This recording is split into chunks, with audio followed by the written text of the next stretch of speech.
ज़्यादातर लोग competitive exams के वक्त स्ट्रेस्ड रहते हैं। मैंने भी अपने फर्स्ट अटेम्प्ट के वक्त एक्सेसिव स्ट्रेस एंड टेंशन लिया था, जिसके कारण मेरा वो इफ़ेक्ट रिजल्ट एंड आउटपुट पे आया। So for my second attempt I decided कि मैं ज़्यादा स्ट्रेस नहीं लूँगा एंड रिलैक्स्ड वे में अपनी नीट की प्रिपरेशन करूँगा।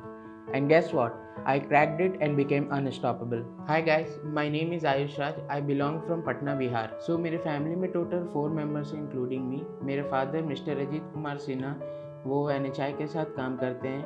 मेरी मम्मी मिसेस अलका सिन्हा, वो एक हाउस वाइफ हैं। और मेरे बड़े भाई, उन्होंने अभी इंजीनियरिंग कंप्लीट की है फ्रॉम NSIT बीटा। मैंने नीट UG 2020 क्रैक किया था with 638 score and my all India rank was 6411। सो मुझे आज भी याद है रिज़ल्ट का दिन। उस दिन रिज़ल्ट पब्लिश होना था शाम में 4 बजे, बट वेबसाइट पे इतनी ट्रैफिक था जिसके कारण मैं अपना रिज़ल्ट रात को 8 बजे देख पाया। फिर ओवरऑल तो जब मैंने रिज़ल्ट अपना खोला तो मार्क्स से तो मैं सेटिस्फाइड था, बट एक डिसअपॉइंटमेंट थी ड्यू टू रैंक। क्योंकि जो रैंक 2019 में जिस नंबर पे मेरी आई थी, बट थोड़ा सा उससे डाउनफॉल हुआ था, जिसके कारण रैंक के कारण एक डिसअपॉइंटमेंट था। बट ओवरऑल मैं खुश था, मेरी फैमिली सारी खुश थी। फिर हम लोगों ने अपने रिलेटिव्स को फ़ोन किया जो घर पे नहीं थे उस वक्त। फिर अपने फ्रेंड्स को बताया मैंने, जो भी मेरा रिज़ल्ट जान के बहुत खुश हुए। मेरी schooling from class 1 to 10 DAV public school से हुई है and class 11th and 12th from south point public school, जो कि दोनों पटना ही में हैं। दोनों CBSE एफिलिएटेड स्कूल्स हैं। मेरे स्कूल में favourite subjects biology and chemistry थे, क्योंकि वहाँ के टीचर्स डिफ़िकल्ट कॉन्सेप्ट्स को भी इजी वे में एक्सप्लेन करते थे। एंड नीट में भी मेरे लिए बायोलॉजी को चूज़ करना एक नेचुरल चॉइस हुआ, क्योंकि ये सब्जेक्ट्स मेरे लिए शुरुआत से ही फेमिलियर थे। करंटली मैं first year MBBS AIIMS Deoghar का स्टूडेंट हूँ। हमारा कैंपस काफ़ी शानदार है। हमें वहाँ स्पोर्ट्स की फैसिलिटीज़ दी गई हैं, जिसमें इंक्लूडेड है आपको क्रिकेट का हमें ग्राउंड दिया गया है, बैडमिंटन कोर्ट्स हैं, फिर फुटबॉल का ग्राउंड है, जहाँ पे हम लोग काफ़ी क्लास के बाद स्ट्रेस अपना रिलीव करने जाते हैं। हमें कैंपस में एक kind of a small pond भी है, जहाँ पे हम लोग काफ़ी बैठ के हमें रिलैक्स फील होता है। वहाँ पे एनवायरनमेंट काफ़ी सही है, ग्रीनरी बहुत अच्छा है। फिर टीचर्स की बात आए तो हम नीट के प्रिपरेशन के वक्त ये बताया गया था कि जहाँ कॉलेज में प्रोफेसर्स काफ़ी स्ट्रिक्ट होते हैं, आप उनसे ज़्यादा कुछ बातचीत वगैरह नहीं कर सकते, बट यहाँ पे आके पता चला वो काफ़ी अपोजिट है उनसे। काफ़ी हेल्पफुल रहते हैं टीचर्स और एनी टाइम हेल्प के लिए वो अवेलेबल रहते हैं। नीट UG की प्रिपरेशन के वक्त एक स्टूडेंट के लाइफ के फेज़ में काफ़ी चैलेंजेस आते हैं। जैसे मेरे वक्त आए थे कि जब मैंने कोचिंग ज्वाइन की थी ऑफलाइन, तो उस वक्त कहाँ से राइट सोर्स मिले नॉलेज का, राइट टीचर्स कैसे गाइड कर रहे हैं नहीं, मुझे वो आइडिया नहीं था। फिर मैंने NCERT बुक्स को फॉलो करना है या नहीं करना, एक डाउट रहता है हर वक्त, क्योंकि जो थिकनेस ऑफ बुक है वो हम लोग देख के जनरली करते हैं कि हाँ इतनी बड़ी कंपटीशन है तो वो हम लोग क्रैक हो पाएगा या नहीं, ये होता है। फिर प्रीवियस ईयर को वैल्यू देना और टाइम मैनेजमेंट, ये सब हम लोग के लाइफ में चैलेंजेस आते हैं। फिर एक होता है कि नया नया कॉन्सेप्ट्स आते हैं after 9th and 10th, just 11th के वास्ट कॉन्सेप्ट्स आते हैं केमिस्ट्री और फिज़िक्स में, जिसके कारण एक कन्फ्यूजन आता है कॉन्सेप्ट समझने में। तो वो चैलेंजेस आते हैं शुरुआत में नीट UG के प्रिपरेशन के टाइम पे।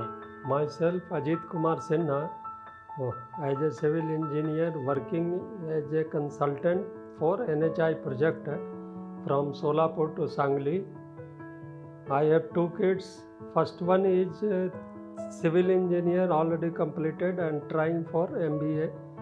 Second one, Ayush Raj, he is studying MBBS at AIIMS Deoghar. मैं आयुष की मम्मी अलका सिन्हा।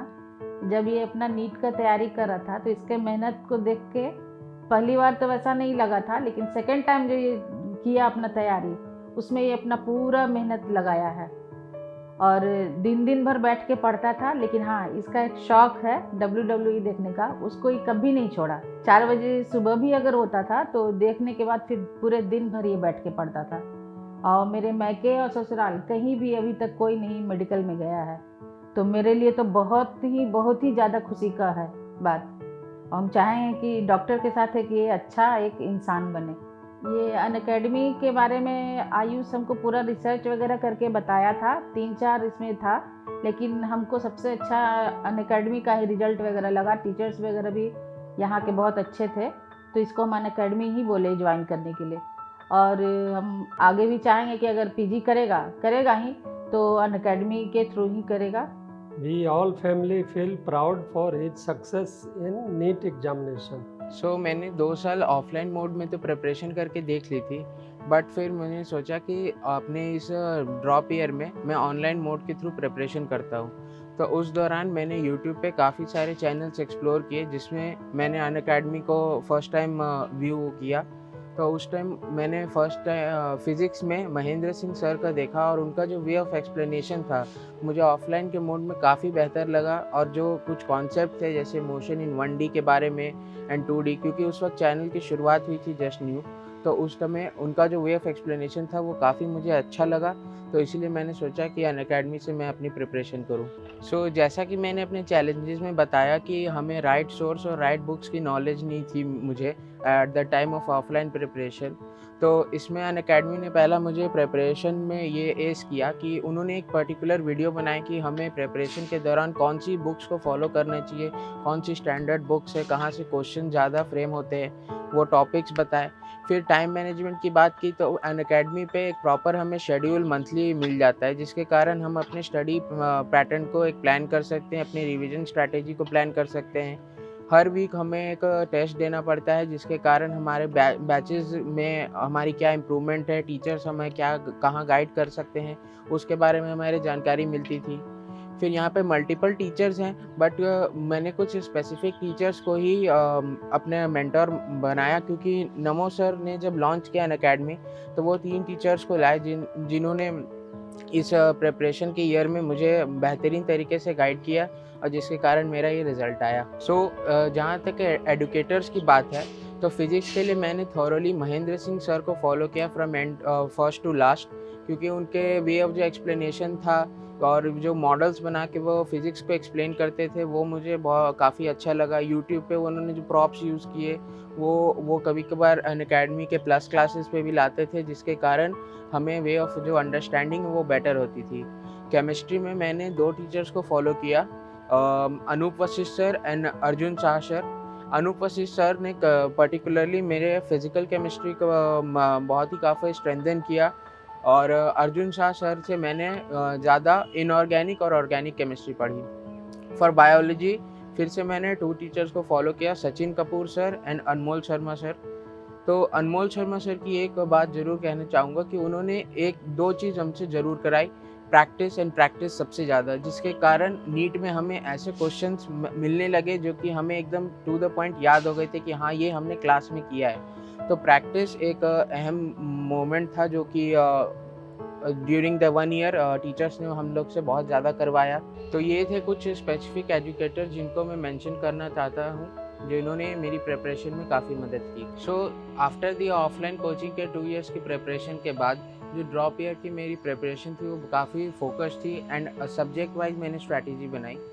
पर्टिकुलरली पहले बात करते हैं फिज़िक्स से।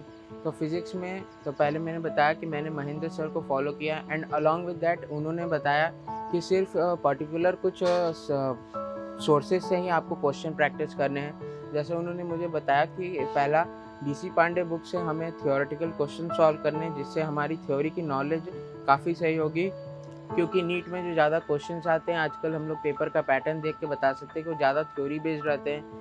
फिर सर हमें HC वर्मा के कुछ पर्टिकुलर क्वेश्चन सॉल्व करवाते थे जो कि नीट के लिए काफ़ी ही वैल्यूएबल प्रूव हुए।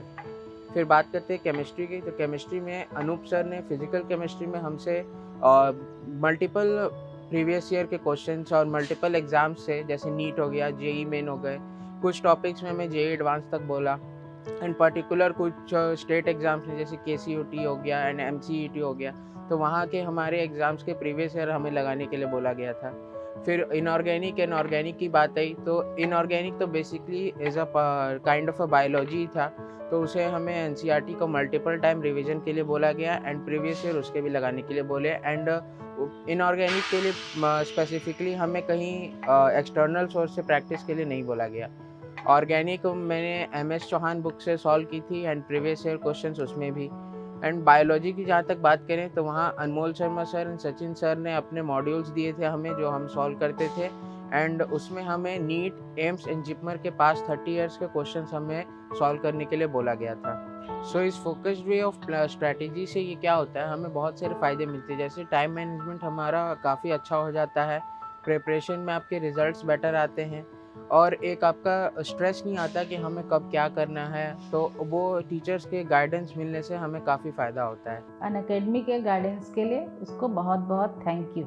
सो जो भी एस्पिरेंट्स ये मेरा वीडियो देख रहे हैं, तो मैं यही होप करूँगा कि आज जो मैंने पॉइंट्स कवर किए हैं वो आपके प्रिपरेशन स्ट्रैटेजी को भी एज करेंगे और आपकी मदद करेंगे एग्ज़ाम क्रैक करने में। एंड मैं यही चाहता हूँ कि अभी अब एग्ज़ाम नज़दीक आ रही हैं, तो आप लोग ज़्यादा प्रीवियस ईयर को क्वेश्चंस को रिवाइज़ करिए और रिवीजन करिए जो आपने पहले पढ़ा हुआ है, और कुछ नया पढ़ने में अभी अपना समय मत डालिए।